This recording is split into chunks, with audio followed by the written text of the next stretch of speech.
Imagine unlocking the secret to dramatically boosting others' potential while elevating your own influence. What if you could master 4 essential growth areas that guarantee success for both you and those you lead? Now, stay tuned as we explore the sixth principle from becoming a person of influence, and I'll review these crucial focus areas that will transform how you develop others. Hi, I'm Osama Jaya and welcome back to the channel. If you're new here, I'm excited to have you join us. Today we'll cover 4 major things. One is why investing in others' growth boosts their success and enhances your influence.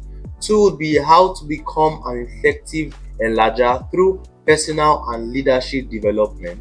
The third one would be strategies for selecting and nurturing the right people to maximize your impact.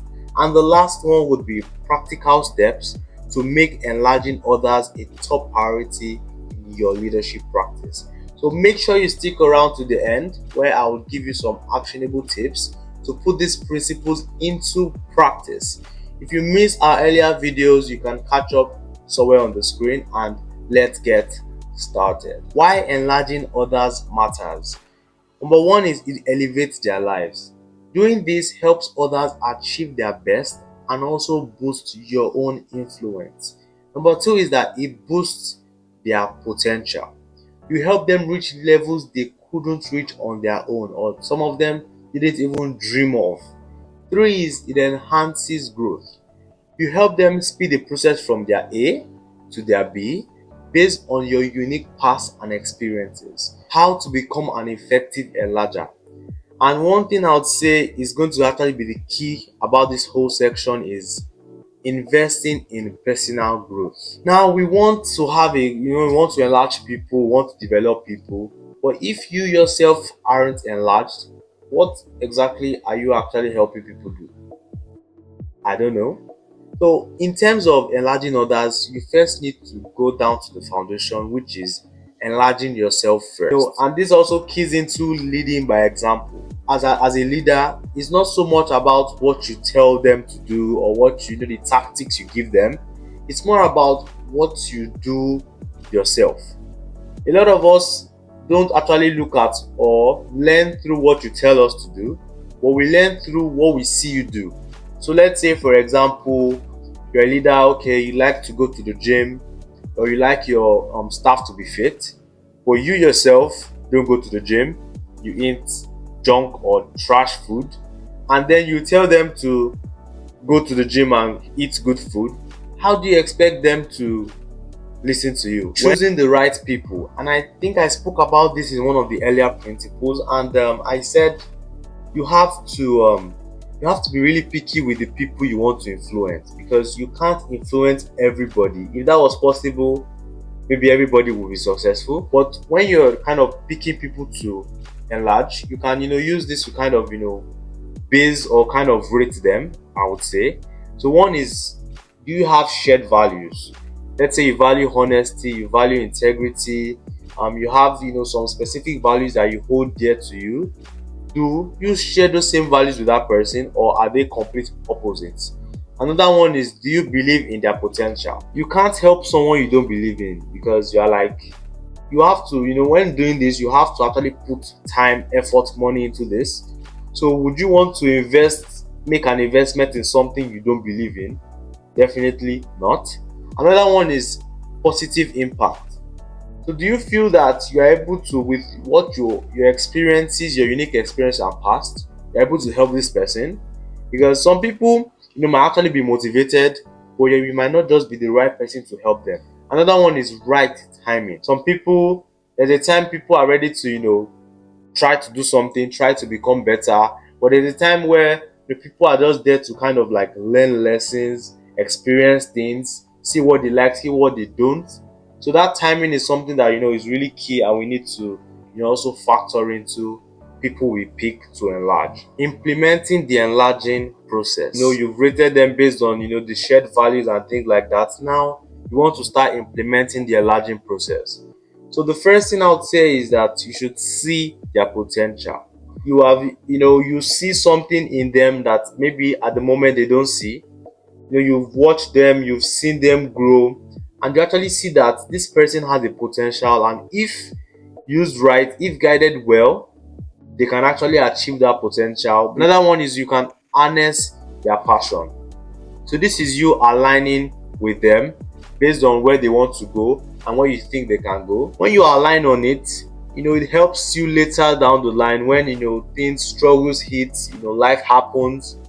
It helps you, keep on motivating them. You're like, you might want to give up, but you might say, remember this dream, remember this vision we have. Okay, do you think it's worth to quit now? We're already in it already. Then you can address and improve weaknesses. In terms of your weaknesses now, you can try to improve them. I'm not saying you should just forget about them. Try to improve them, but don't try to improve them to the extent that you're trying to make them as good as your actual strengths. Now, provide resources and experiences.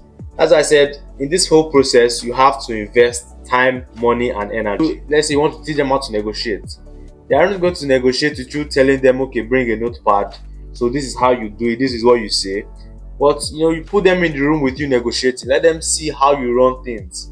Let them also experience it for themselves. Give them chances to also try it too. These are non-negotiable growth areas that you must. This one is not about strengths and weaknesses. You must develop this in the people you want to enlarge. And one is attitude, 2 is relationships, 3 is leadership, and 4 is skills. For someone to be able to grow, you have to have a very good positive attitude in good times and also in bad times. Relationships. So this you have to, because it's not about getting money, it's not about things like that. If you're able to have relationships with some certain key people, then there are some things that won't actually be an issue for you.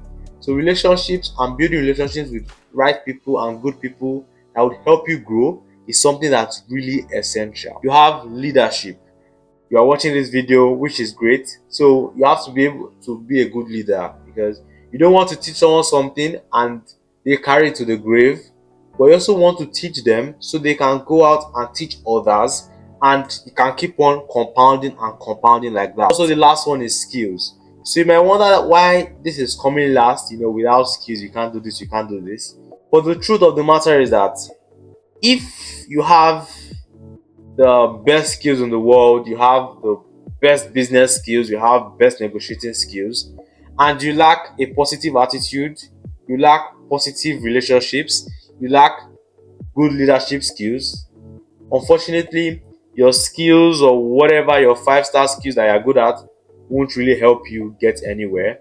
You might get, let me reverse that. You might get to some places, but you can't get to a very high level that you see some people you admire today get to. Create your enlargement plan. So this is like a checklist where from the book, and it says you have a line, you get 3 people. So you select 3 different people in your lives now that you want to enlarge. Okay, so when you get those people, you now pick areas in their lives where you want to actually influence. Would it be their attitude? Would it be their leadership skills? Would it be their professional skills to help them? Let's say they want to get into sales. Would it be them having to learn sales? And then you can now follow up. The follow up is that, okay, you've gotten a list of things you want to, or the people you want to influence, and what you want to influence in them. Follow up. Don't just say, I want you to go learn sales and just go. But keep in touch with them, because to be honest, they will have a lot of struggles. And with you, those struggles should be able to, they should be able to overcome them more smoothly than if they were alone. That's why you are there. In summary, mastering these 4 key growth areas will transform how you develop others and boost your leadership effectiveness. Apply these strategies to make a meaningful and lasting impact in the lives of the people you want to enlarge. If you found this video valuable, please give it a thumbs up and share with anyone who could benefit from this insight. Subscribe and hit the notification bell for more leadership tips, and explore our full series on becoming a person of influence to deepen your influence skills. And remember this, guys, real leadership is about lifting others up and making a difference.